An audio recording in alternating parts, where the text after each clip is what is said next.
Good Sunday morning. A week ago, we were talking about Senator Inhofe not running for re-election, and then there was this parlor game. Who's going to go? Who's not going to go? 1 week later, who's going to go? Who's not going to go? It's a really interesting question. We said on the show how much fun it was going to be to kind of watch all this play out. Some of the names that are already in, Luke Holland, his chief of staff, has announced. Senator Dom has decided to switch over and run in this seat. There are a couple other names that have decided to jump in the race. I think what's most interesting for the public isn't going to be who runs for this U.S. Senate seat, because there are going to be a lot of names that finally get in there. Heard of J.C. Watts, former congressman, this week as well. It's going to be who runs for all the seats that are open because of that. There will be a lot of state senators that decide to run for things, a lot of House members that decide to run for state Senate seats. There'll be a lot of open House seats. There's going to be a number of seats that turn over just because of the Inhofe announcement. And again, it's going to be exciting to watch.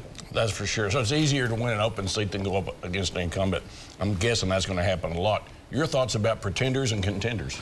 Well, in addition to the names that have listed by my colleague, you also have Markwayne Mullin, congressman who's gotten in the race. But I think right now all eyes are on T.W. Shannon, former Speaker of the House, built an incredible pro-Trump following as he's moving forward. And I think there's a lot of people watching what he does. If he jumps in, I mean, he looks like he's the early favorite in this race. We also see J.C. Watt. And I think where it really is going to come down to, and by the way, Congressman Hearn, who's no joke, has the ability to jump in. It looks like the top contenders are going to be T.W. Shannon and Markwayne Mullin, but this is a long way to go before we figure out how this whole thing shakes out. Now, Congressman Hearn, if the Republicans take over, he's on A and B committee, so he's got a big decision there. All right, because we were talking about what was happening with Senator Inhofe, we know what's happened around the world. The question is energy. Oklahoma's an energy state. There's talk about banning Russian imports. This is a whole geopolitical discussion. Your thoughts? Well, I've made my thoughts on the Russia invasion of Ukraine very clear last week. We absolutely don't want World War III. I'm not advocating in any way, shape, or form for any type of military intervention. What I am advocating, though, is for real sanctions, and that includes pumping up imports of, getting rid of Russian imported oil and bumping up the oil that America makes. And we can do that through getting rid of some regulations that we do. We can take care of the Keystone Pipeline. We can get rid of drilling bans on public lands and offshore. We can get rid of and just reject the insane rule that against petrified natural gas or frozen natural gas that President Biden is trying to do.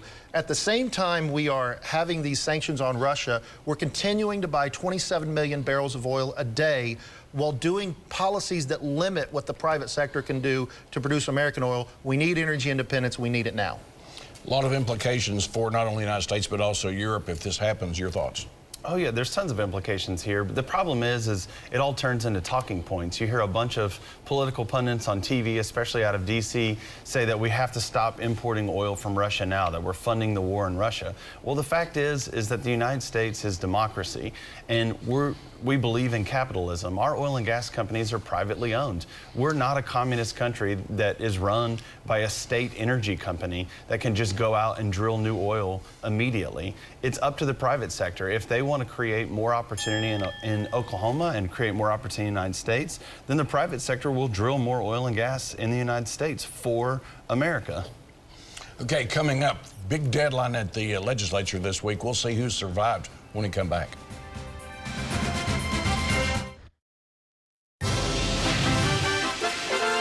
Welcome back. You may recall there were 10 billion bills at the state legislature at the start of the session or somewhere along those lines. There were press release bills, and there were workhorse bills, ones that are designed to get something done, not trying to get press attention. Mr. Leader, your thoughts about where we are at the first turn? Well, we had the first culling of bills inside the House. Every bill that wasn't heard in committee last Thursday is dead for the rest of this session. The ideas may come back in other bills, but those bills themselves are dead. There were approximately 470 bills that came out of committee. That's out of several thousand that were filed in the House. There's going to be another culling over these next 3 weeks. We have 3 weeks to get whatever bills off the House floor are going to go. There were some really good ones. We got some bills dealing with getting rid of taxes on groceries. Some really good education legislation came out in the House. I think you're going to see the seriousness of the bills that we've taken forth, and some good policy will be coming through. But right now, the first big culling happened, and it was a big one. Okay, so some of them dogs are gone. Your thoughts about getting down to business?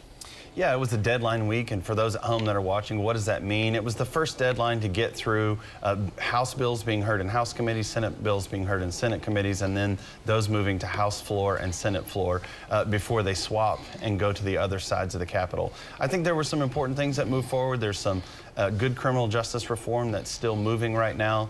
We've talked about on this show about medical marijuana legislation. There's plenty of that that's still in the works that will help to continue to regulate that industry and make it safer for Oklahomans. The Pro Tem's Education Savings Account bill made it out of committee, and we'll have, it looks like, have a vote on the Senate floor, and that's still moving as well. All right, and I think the Speaker's been pretty clear where that's going to go in the House, so we'll see where that happens. All right, it's been a while since we've done this, but it's time for a viewer question. Our friend Ken Ragsdale says, hey, Mitchell Talks. How will legislative redistricting affect the rural-urban division at 23rd and Lincoln? Please comment here or on your News 9 segment. So we're going to do this for Ken. So we know that it's rural-urban more so than Democrat-Republican these days in Oklahoma. Your thoughts about this? Yeah, it's a great question from our viewers. I hope that we get more here on the show moving forward. But the fact of the matter is that more people have migrated from rural Oklahoma into urban and especially suburban Oklahoma. So as the seats are redrawn, both now and then if we're looking forward into the future, the urban areas, the suburban areas are going to continue to have a larger number of the seats as fewer and fewer people live in rural Oklahoma. It's one of the most important reasons for us to do things that creates economic opportunity in rural Oklahoma, that puts access to broadband and internet in those areas so that people can continue to live in rural Oklahoma and thrive and have jobs and take care of their families. You're the majority leader of rural and Oklahoma lawmakers out in the House of Representatives. Your thoughts about this question of Ken's? Well, it's a great question. I hope we take more viewer questions. You know, I think for purposes of redistricting, it really won't have any effect on how many Democrat rural members come to the House, because Democrats have a real problem with the way they message to rural Oklahoma right now. It's become a very, very uber liberal urban party that messages in a very offensive way to them, calling them backwards, not respecting that group. And until that messaging system changes, it really doesn't matter how redistricting is drawn in that area. But what I will say is, we do have to come up with policies, regardless of that work in all of Oklahoma. Urban Oklahoma needs rural Oklahoma to thrive, and rural Oklahoma needs urban Oklahoma to thrive. So hopefully we continue to bridge that gap. Hopefully. See us again at news9.com/yourvotecounts. Follow me on Twitter and Ken Ragsdale at Mitchell Talks.